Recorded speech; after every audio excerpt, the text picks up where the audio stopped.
নমস্কার বন্ধুরা, আমি কৃষ্ণা হোম কিচেনে আপনাদের সবাইকে স্বাগত জানাই।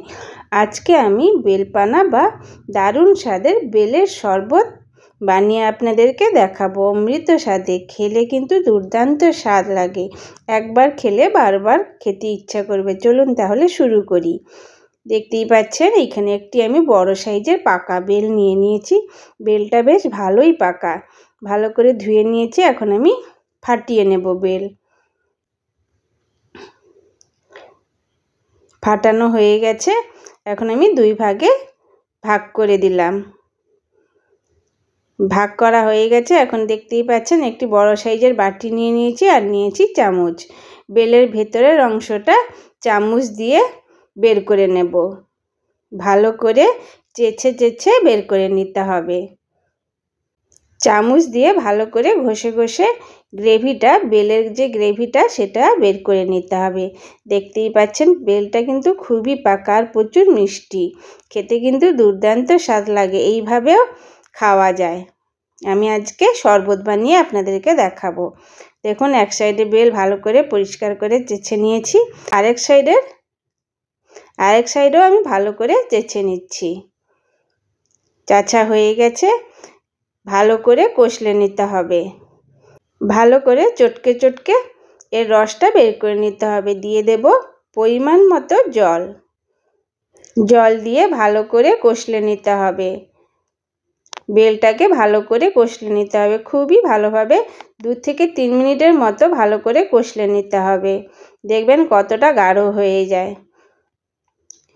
বীজ আর শিরাগুলো বাদ দিয়ে দিতে হবে। দেখতেই পাচ্ছেন পুরো কষলানো কমপ্লিট হয়ে গেছে। এখন আমি ছেঁকে নেব। আরও একটি বড় সাইজের বাটি নিয়েছি একটি ছাঁকনি। এখন অল্প অল্প দিয়ে আমি যে কষলে রেখেছি বেলটা, সেই বেল অল্প দিয়ে ভালো করে ছেঁকে নিতে হবে।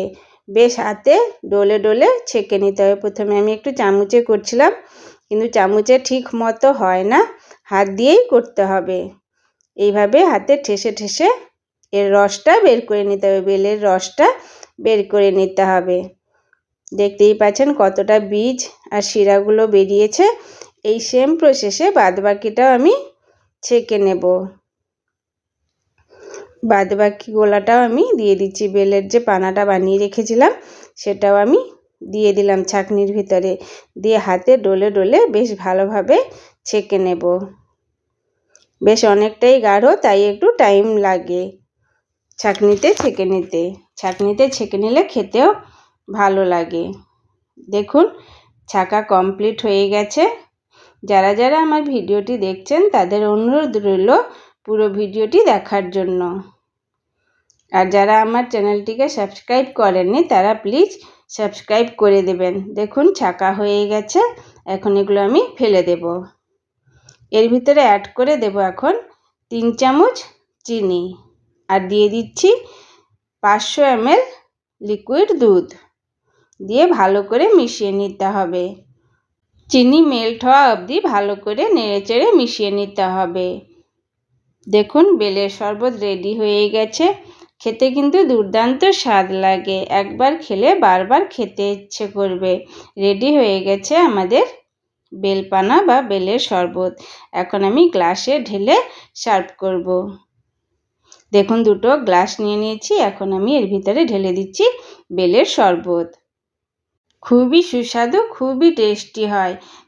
গরম দিনে এই বেলের শরবত খেতে অপূর্ব স্বাদ লাগে।